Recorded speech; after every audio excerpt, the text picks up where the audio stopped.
Il est sorti dans l'éternité des dieux comme une faible plante, comme une gerbe éternelle dans le sein de notre Dieu, et c'est Jésus-Christ. Sa position dans le monde était beaucoup mystérieuse, car il était toujours jugé et vu comme tout autre homme. Cependant, l'éternité résidait dans son cœur. La gloire des dieux attendue parmi les nations avait enfin visité la terre entière. Cette gloire était aux yeux des hommes comme un trésor précieux, mais caché dans la parole du Christ.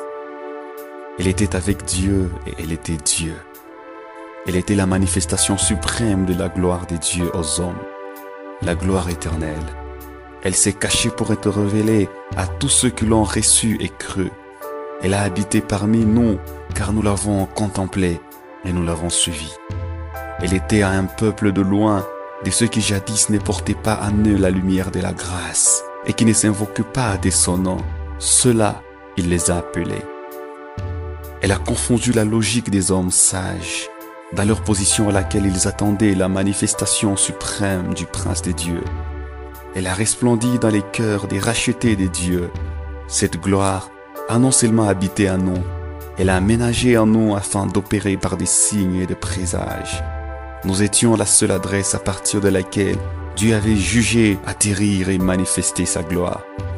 Nous avons en lui cette bonne raison de chanter l'hymne à la gloire, l'hymne de paix, car cette gloire est venue afin de nous arracher de l'énorme flétrissure.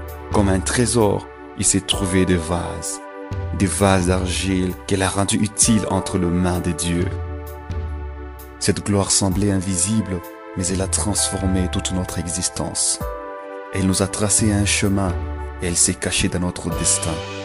La gloire que le monde n'a point connue avant, mais dont Christ nous a attribuée afin que nous devenions parfaitement un comme Dieu notre Père. Et à cause de cela, nous avons ces précieux privilèges de vivre l'éternité auprès des dieux, entourés des chants des saints et des anges, pour célébrer auprès des dieux la gloire du Fils. Oui, nous avons la pleine assurance qu'à cause de cela, nous serons pris avec tous les rachetés pour accéder là où réside la beauté des dieux, en ces lieux où la gloire plantée en nous n'aura plus de raison de se cacher, car elle nous a rendus semblables à notre Dieu. Nous la contemplerons unis autour du trône avec des chants de joie, car notre Dieu est grand. Alléluia.